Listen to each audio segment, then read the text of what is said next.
Chapter 20 of Pride and Prejudice. Recording by Elizabeth Klett. Pride and Prejudice by Jane Austen. Chapter 20. Mr. Collins was not left long to the silent contemplation of his successful love, for Mrs. Bennet, having dawdled about in the vestibule to watch for the end of the conference, no sooner saw Elizabeth open the door and with quick step pass her towards the staircase, than she entered the breakfast-room, and congratulated both him and herself in warm terms on the happy prospect of their near connection.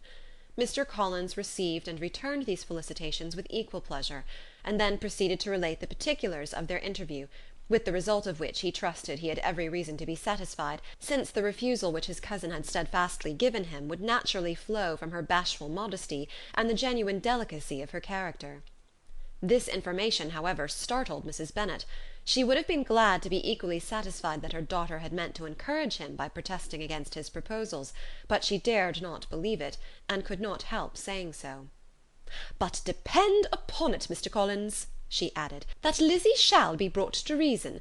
I will speak to her about it directly. She is a very headstrong, foolish girl, and does not know her own interest, but I will make her know it."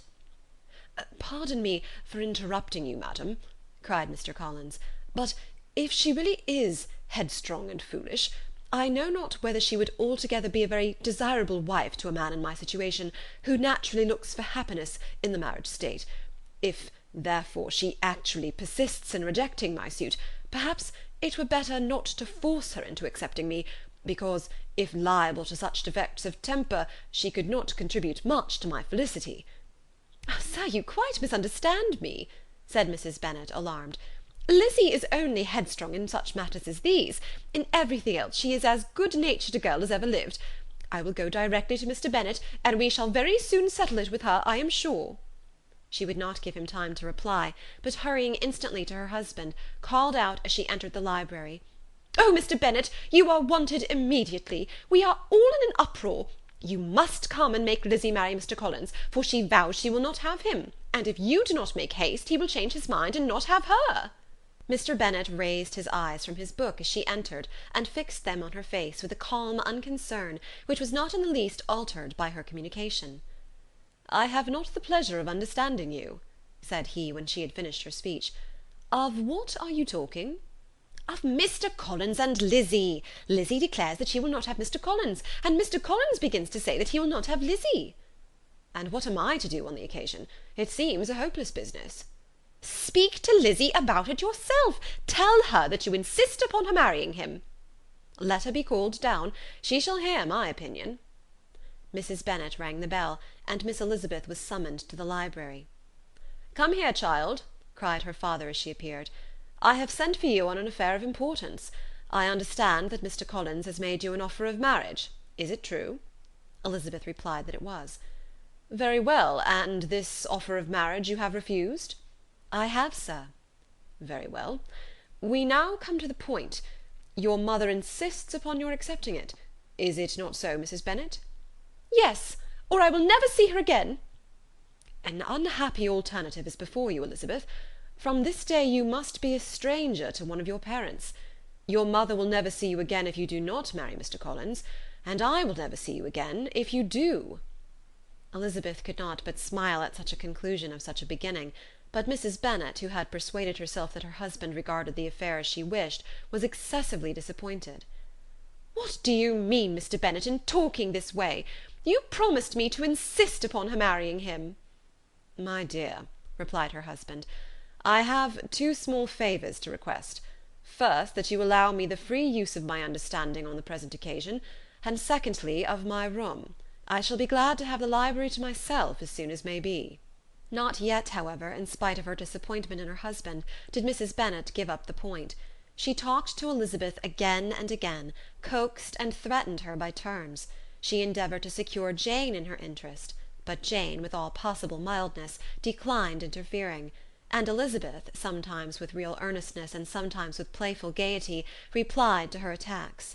Though her manner varied, however, her determination never did. Mr. Collins, meanwhile, was meditating in solitude on what had passed. He thought too well of himself to comprehend on what motives his cousin could refuse him, and though his pride was hurt, he suffered in no other way. His regard for her was quite imaginary, and the possibility of her deserving her mother's reproach prevented his feeling any regret. While the family were in this confusion, Charlotte Lucas came to spend the day with them. She was met in the vestibule by Lydia, who, flying to her, cried in a half-whisper, "I am glad you are come, for there is such fun here. What do you think has happened this morning? Mr. Collins has made an offer to Lizzie, and she will not have him." Charlotte hardly had time to answer before they were joined by Kitty, who came to tell the same news; and no sooner had they entered the breakfast-room, where Mrs. Bennet was alone, than she likewise began on the subject, calling on Miss Lucas for her compassion, and entreating her to persuade her friend Lizzie to comply with the wishes of all her family. "Pray do, my dear Miss Lucas," she added in a melancholy tone, "for nobody is on my side, nobody takes part with me. I am cruelly used, nobody feels for my poor nerves." Charlotte's reply was spared by the entrance of Jane and Elizabeth. "Ay, there she comes," continued Mrs. Bennet, "looking as unconcerned as may be, and caring no more for us than if we were at York, provided she can have her own way. But I tell you, Miss Lizzie, if you take it into your head to go on refusing every offer of marriage in this way, you will never get a husband at all, and I am sure I do not know who is to maintain you when your father is dead. I shall not be able to keep you, and so I warn you. I have done with you from this very day. I told you in the library, you know, that I should never speak to you again, and you will find me as good as my word. I have no pleasure in talking to undutiful children. Not that I have much pleasure indeed in talking to anybody. People who suffer as I do from nervous complaints can have no great inclination for talking. Nobody can tell what I suffer, but it is always so. Those who do not complain are never pitied." Her daughters listened in silence to this effusion, sensible that any attempt to reason with her or soothe her would only increase the irritation.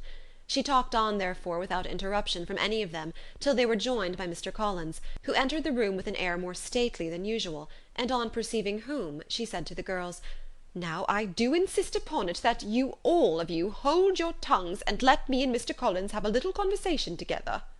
Elizabeth passed quietly out of the room, Jane and Kitty following, but Lydia stood her ground, determined to hear all she could; and Charlotte, detained first by the civility of Mr. Collins, whose inquiries after herself and all her family were very minute, and then by a little curiosity, satisfied herself with walking to the window and pretending not to hear. In a doleful voice Mrs. Bennet began the projected conversation. "Oh, Mr. Collins!" "My dear madam," replied he, "let us be for ever silent on this point. Far be it from me," he presently continued, in a voice that marked his displeasure, "to resent the behaviour of your daughter. Resignation to inevitable evils is the evil duty of us all, the peculiar duty of a young man who has been so fortunate as I have been in early preferment, and I trust I am resigned. Perhaps not the less so far from feeling a doubt of my positive happiness had my fair cousin honoured me with her hand, for I have often observed that resignation is never so perfect as when the blessing denied begins to lose somewhat of its value in our estimation. You will not, I hope, consider me as showing any disrespect to your family, my dear madam, by thus withdrawing my pretensions to your daughter's favour, without having paid yourself and Mr. Bennet the compliment of requesting you to interpose your authority in my behalf. My conduct may, I fear, be objectionable in having accepted my dismission from your daughter's lips instead of your own, but we are all liable to error. I have certainly meant well through the whole affair. My object has been to secure an amiable companion for myself, with due consideration for the advantage of all your family, and if my manner has been at all reprehensible, I here beg leave to apologize. End of chapter 20.